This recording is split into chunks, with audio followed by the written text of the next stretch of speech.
எல்லாருக்கும் வணக்கம்.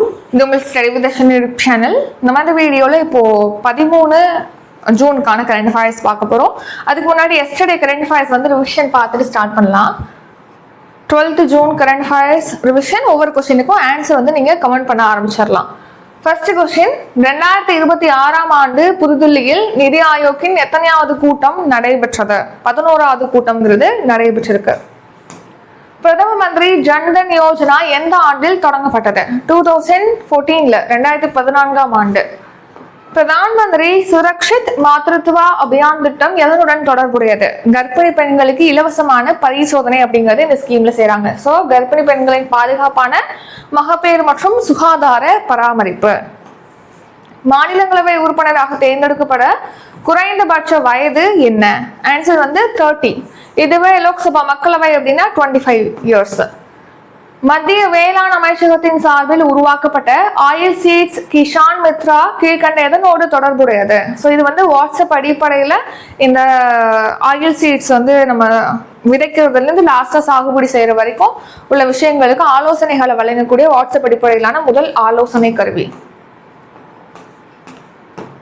ஆர்டமிஸ் 3 திட்டம் எந்த விண்வெளி நிறுவனத்தால் மேற்கொள்ளப்படுகிறது? ஆன்சர் நாசா தான் வந்து மேற்கொள்ளுது.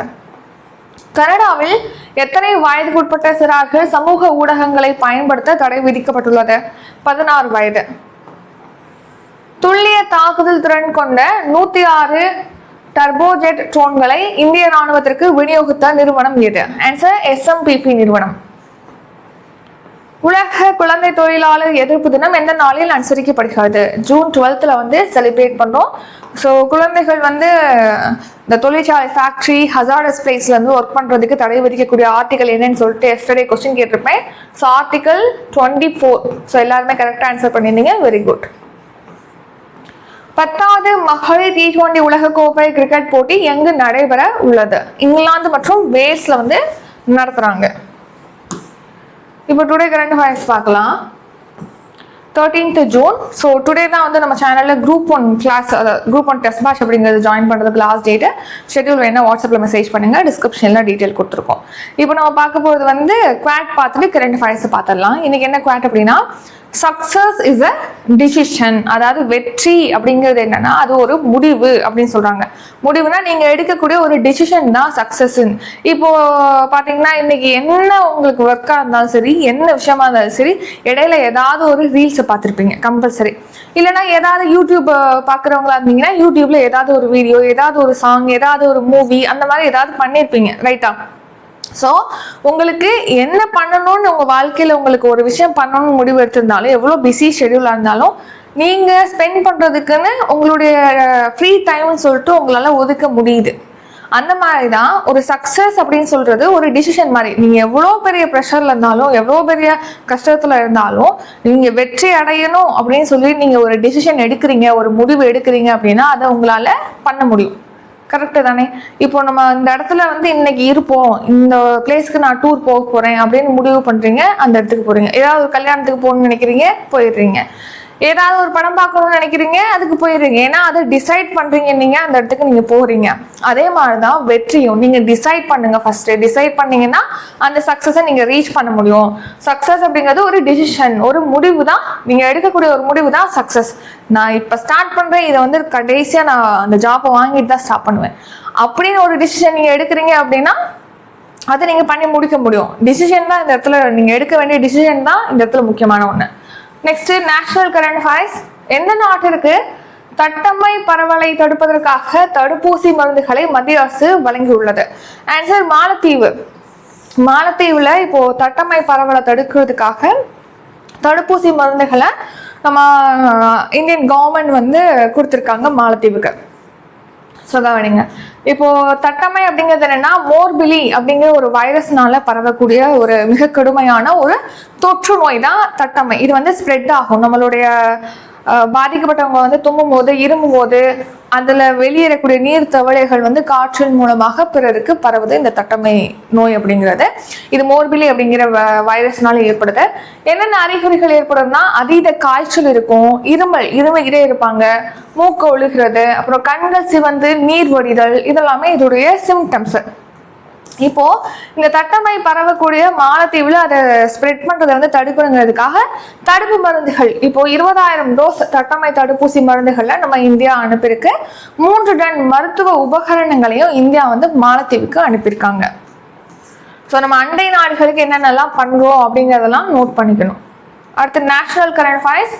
இந்தியாவில் பள்ளி கல்வியின் நிலை குறித்து விரிவான ஆய்வு மேற்கொண்ட நிறுவனம் எது?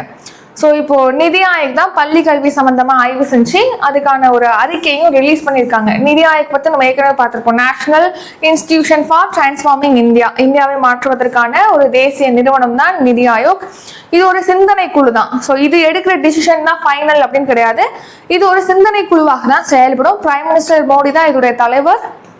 நெக்ஸ்ட் இப்போ ரீசெண்டாக கூட 11வது கூட்டம் வந்து டெல்லியில் நடந்துச்சு, நிதி ஆயோக்கோட கூட்டம். இப்போ இந்தியாவில் பள்ளி கல்வி சம்பந்தமான ஒரு அறிக்கையை வந்து நிதி ஆயோக் ரிலீஸ் பண்ணியிருக்காங்க. அதில் என்ன சொல்லியிருக்காங்கன்னா, நம்ம இந்தியாவில் கவர்மெண்ட் அப்புறம் பிரைவேட் ஸ்கூல்ஸ்ன்னு சொல்லிட்டு மொத்தமாக 14.71 லட்சம் பள்ளிகள் இருக்கு அப்படின்னு சொல்லி தெரிவிச்சிருக்காங்க. நெக்ஸ்ட் மொத்தமா 24.69 கோடி மாணவர்கள் இருக்காங்க அப்படின்னு. 14.71 லட்சம் ஸ்கூலு, 24.69 கோடி ஸ்டூடெண்ட்ஸ் வந்து இருக்கிறாங்க. அதுல 12ஆம் வகுப்பு முடிக்கிறதுக்கு முன்னாடியே அந்த படிப்பை கைவிடுறாங்க இல்லையா, அந்த மாணவர்கள் வந்து 40% பேர் அப்படின்னு சொன்னாங்க. அதாவது முடிப்பதற்குள்ள 4 பேர், 10ல் 4 பேர் வந்து படிப்பை பாதியிலே கைவிடுறாங்க. 40% மக்கள். அப்போ பார்த்தீங்கன்னா 60% பேர் தான் தொடர்ந்து படிக்கிறாங்க. 40% பேர் அவங்க படிப்பை அப்படியே ஸ்டாப் பண்ணிடுறாங்க. நெக்ஸ்ட் நாடு முழுக்க 1,04,125, நம்ம ஒரு அப்ராக்சிமேட்டா 1 லட்சம் ஸ்கூல்ஸ்ல ஒரே ஒரு டீச்சர் மட்டும்தான் இருக்காங்க.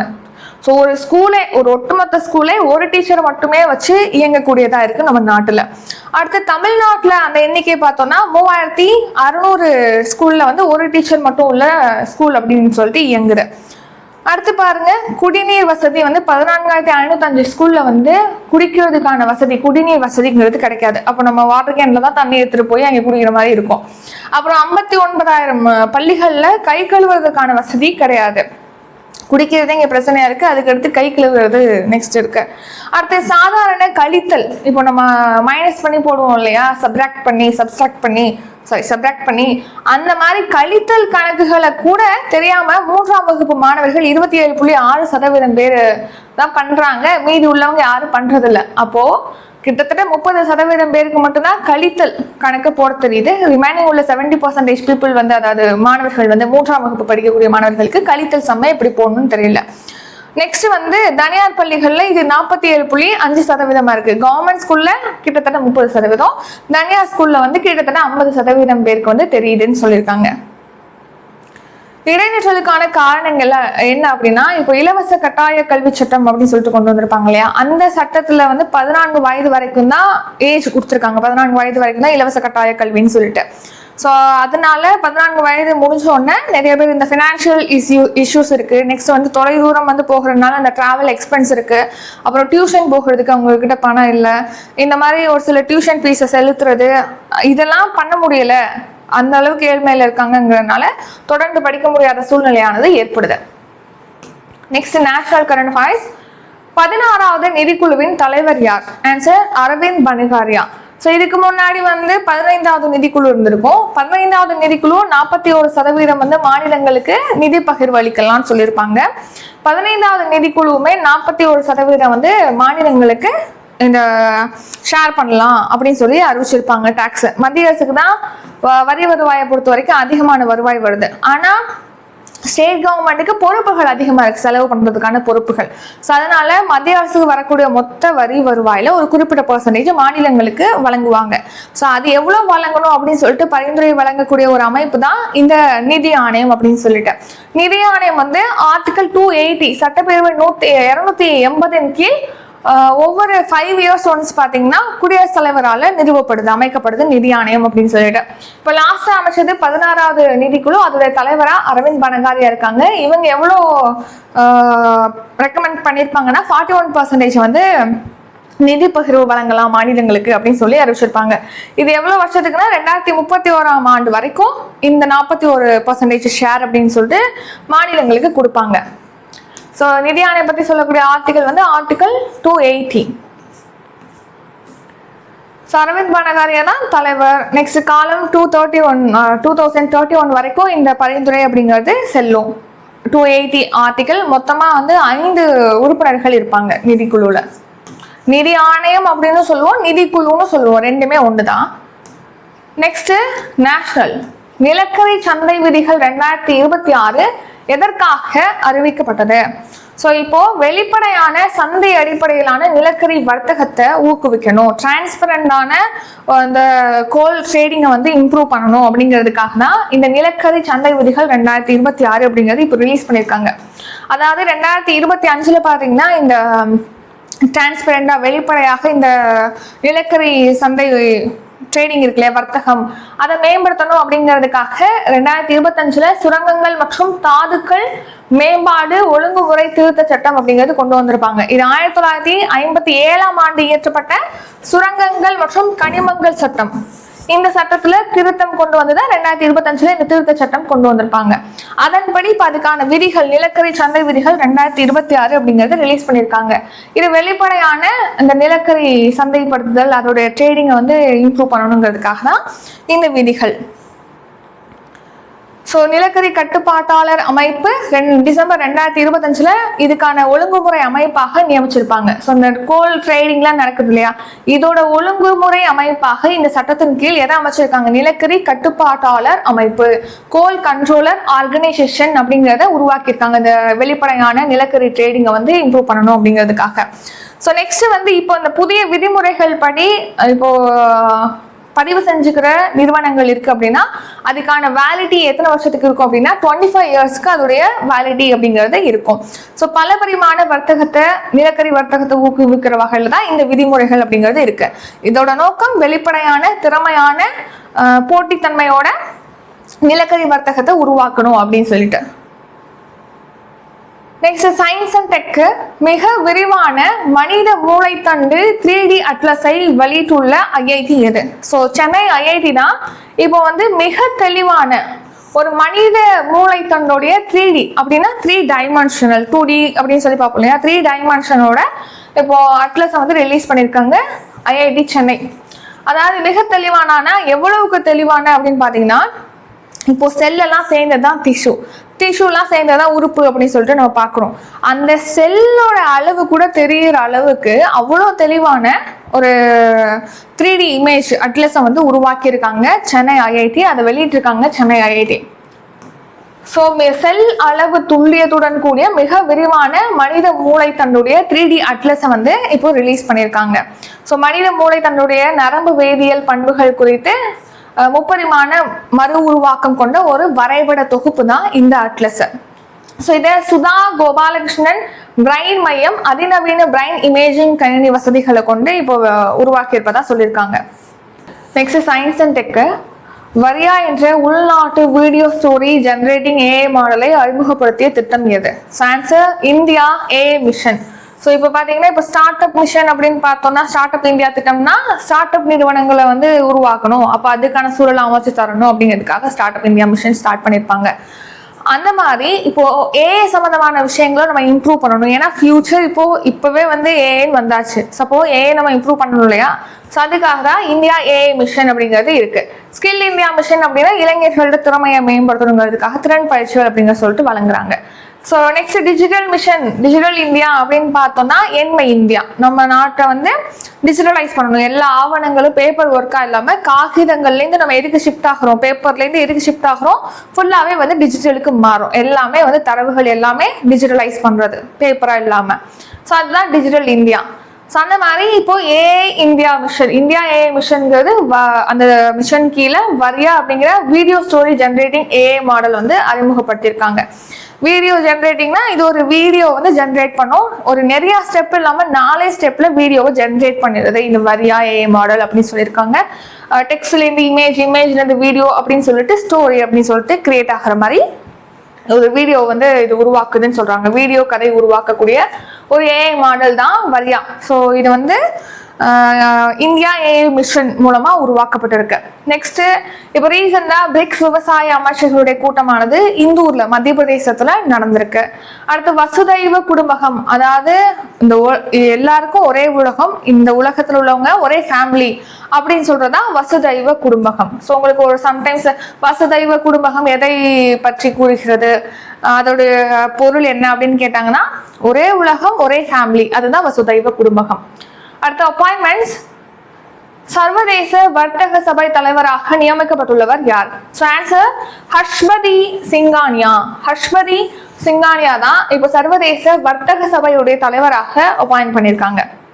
ஹர்ஷ்பதி சிங்கானியா இவர் வந்து ஜேகே பேப்பர்ஸ் நிறுவனத்துடைய தலைவர் மற்றும் நிர்வாக இயக்குனர். இப்போ சர்வதேச வர்த்தக சபையுடைய தலைவரை அப்பாயிண்ட் பண்ணியிருக்காங்க. இன்டர்நேஷனல் சேம்பர் ஆஃப் காமர்ஸ் உடைய தலைவர் ஹர்ஷ்பதி சிங்கானியா.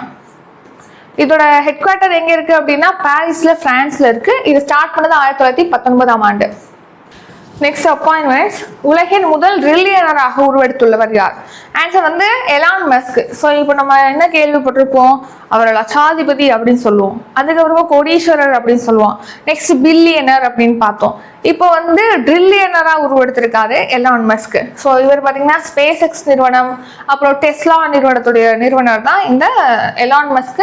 உலகிலே ஃபர்ஸ்ட் டைம் ட்ரில்லியனராக இவர் உருவெடுத்திருக்காரு. 1 லட்சம் கோடி டாலர் ட்ரில்லியனர் அப்படின்னா இந்திய மதிப்புல வந்து 95 லட்சம் கோடி. அடுத்து தமிழ்நாடு ஸ்கீம், முதலமைச்சரின் காலை உணவு திட்டம் எப்போது தொடங்கப்பட்டது? 2022ல தான் முதலமைச்சருடைய காலை உணவு திட்டம் அப்படிங்கிறது ஸ்டார்ட் பண்ணியிருப்பாங்க செப்டம்பர்ல. ஸோ தொடக்கப்பள்ளி மாணவர்கள் 1லேருந்து 5ஆம் வகுப்பு வரைக்கும் படிக்கக்கூடிய மாணவர்களுக்கு இலவச உணவு அப்படிங்கிறது, காலை சிற்றுண்டி அப்படிங்கிறது இந்த ஸ்கீம்ல வழங்குறாங்க. இனிஷியலா லான்ச் பண்ணும்போது 2022 செப்டம்பர் 15ல லான்ச் பண்ணாங்க. அதுக்கப்புறமா எங்க லான்ச் பண்ணாங்கன்னா மதுரையில நெல்பேட்டையில லான்ச் பண்ணியிருக்காங்க. அதுக்கப்புறமா இதை வந்து எல்லா அரசு உதவி பெறும் பள்ளிகளுக்கும் எக்ஸ்டெண்ட் பண்ணியிருப்பாங்க, அரசு பள்ளிகளுக்கு. நெக்ஸ்ட் வந்து ஃபர்ஸ்ட் பண்ணும்போது கவர்மெண்ட் ஸ்கூலுக்கு மட்டும் தான் எக்ஸ்டெண்ட் பண்ணாங்க. இங்கே அரசு உதவி பெறும் இருக்கு, இதை ஸ்ட்ரைக் பண்ணிட்டாங்க. 34,987 ஸ்கூல்ல லான்ச் பண்ணியிருப்பாங்க கவர்மெண்ட் ஸ்கூல்ல.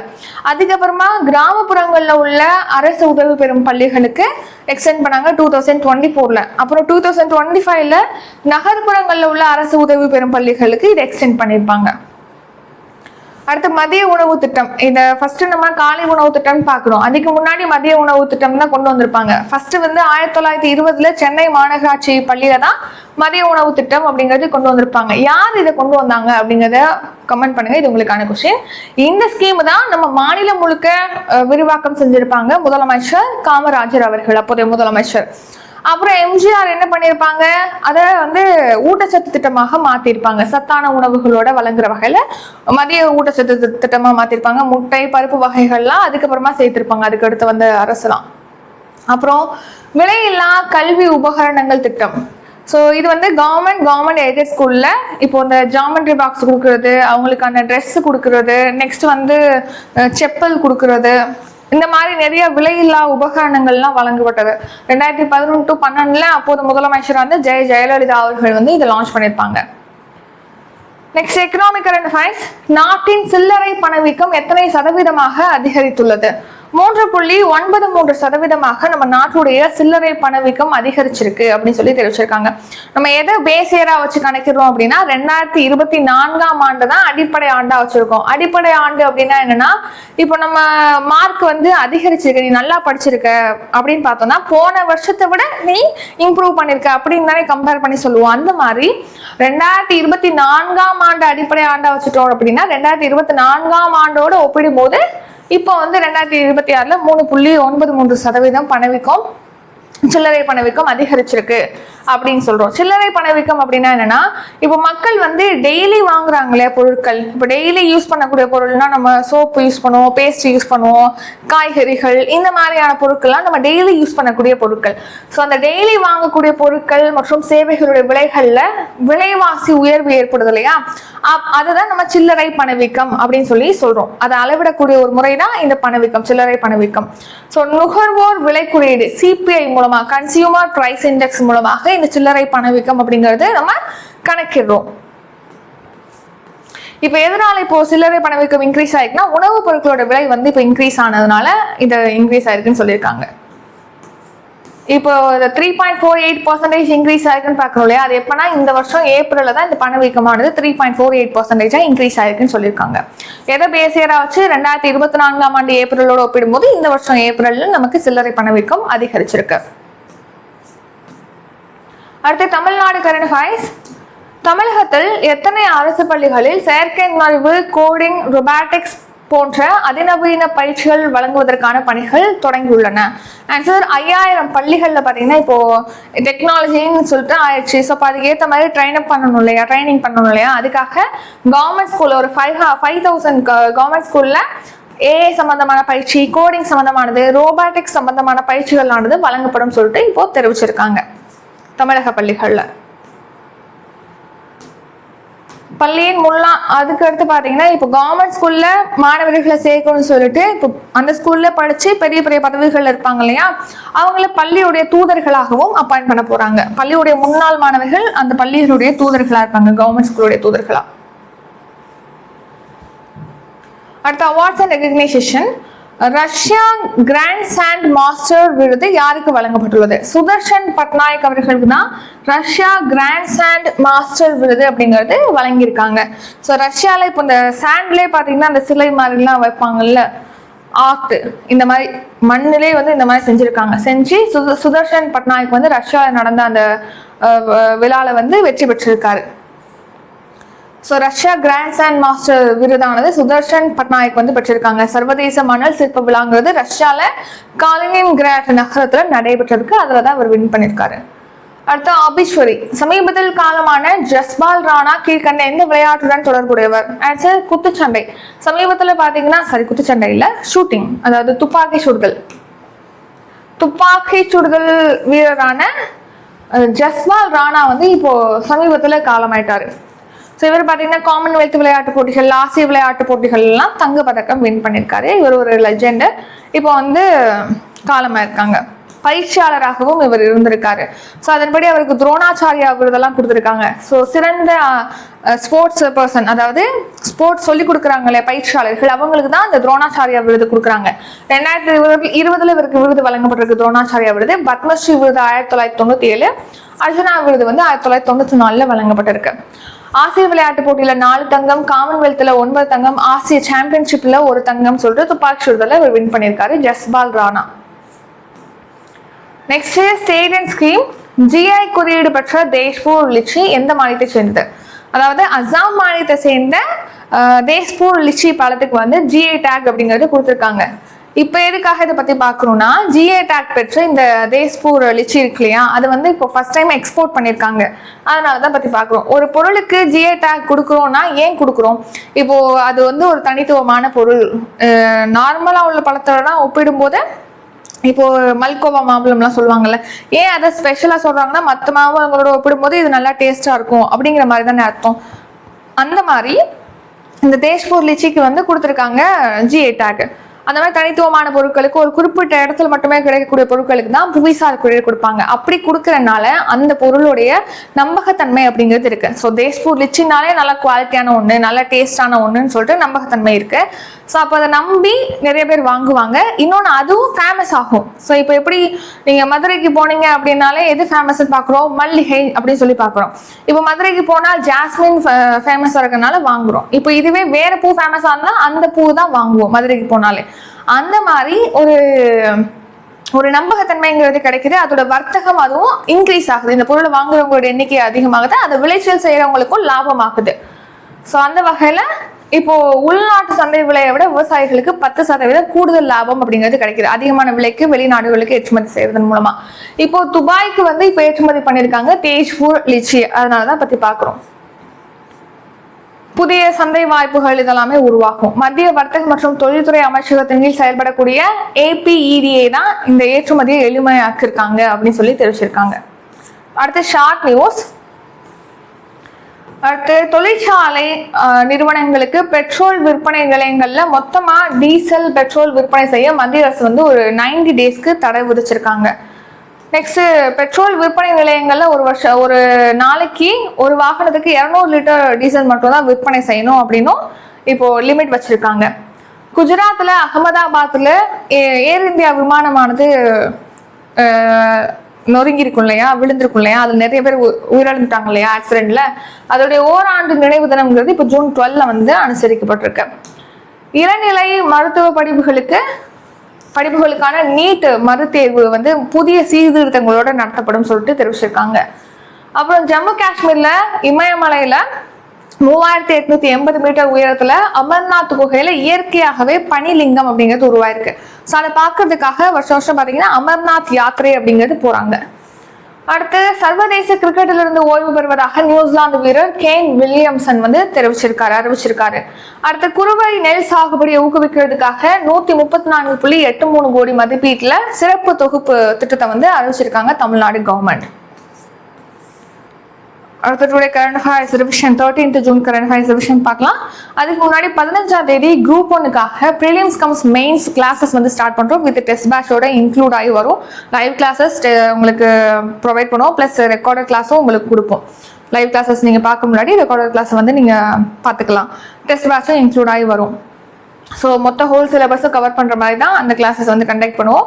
டவுட் தெரிஞ்சுக்கணும், டவுட் கிளாரிஃபை பண்ணணும்னா வாட்ஸ்அப் நம்பர் டிஸ்கிரிப்ஷனில் இருக்குது, கால் பண்ணுற நம்பரும் டிஸ்கிரிப்ஷனில் இருக்குது, காண்டாக்ட் பண்ணி கேட்கலாம். அதே மாதிரி பாலிட்டி கிளாஸஸும் ஸ்டார்ட் ஆகுது. குரூப் 1, குரூப் 2, 2A, குரூப் 4 படிக்கிறவங்க ஜாயின் பண்ணிக்கலாம். அதுக்கு 2000 ஃபீஸு. ஜூன் 15 தான் அதுக்கும் லாஸ்ட் டேட்டு. இப்போ நம்ம டுடே கரண்ட் அஃபேர்ஸ் ரிவிஷன் பார்க்கலாம்.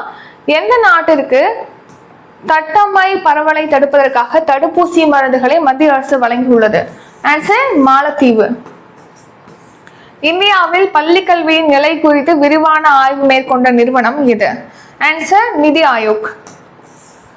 16வது நிதிக்குழுவின் தலைவர் யார்? ஆன்சர் அரவிந்த் பனகாரியா. நிலக்கரி சந்தை விதிகள் 2026 எதற்காக அறிவிக்கப்பட்டது? வெளிப்படையான மற்றும் சந்தை அடிப்படையிலான நிலக்கரி வர்த்தகத்தை ஊக்குவித்தல். மிக விரிவான மனித மூளை தண்டு 3D அட்லஸை வெளியிட்டுள்ள ஐஐடி நிறுவனம் எது? ஆன்சர் ஐஐடி சென்னை தான் ரிலீஸ் பண்ணியிருக்காங்க. வரியா என்ற உள்நாட்டு வீடியோ ஸ்டோரி ஜெனரேட்டிங் ஏஐ மாடலை அறிமுகப்படுத்திய திட்டம் எது? Answer India AI mission. சர்வதேச வர்த்தக சபை தலைவராக நியமிக்கப்பட்டுள்ளவர் யார்? ஆன்சர் ஹர்ஷ்பதி சிங்கானியா. உலகின் முதல் ட்ரில்லியனராக உருவெடுத்துள்ளவர் யார்? Answer Elon Musk. முதலமைச்சரின் காலை உணவு திட்டம் எப்போது தொடங்கப்பட்டது? 2022ஆம் ஆண்டு. நாட்டின் சில்லறை பணவீக்கம் எத்தனை சதவீதமாக அதிகரித்துள்ளது? ஆன்சர் 4.50%.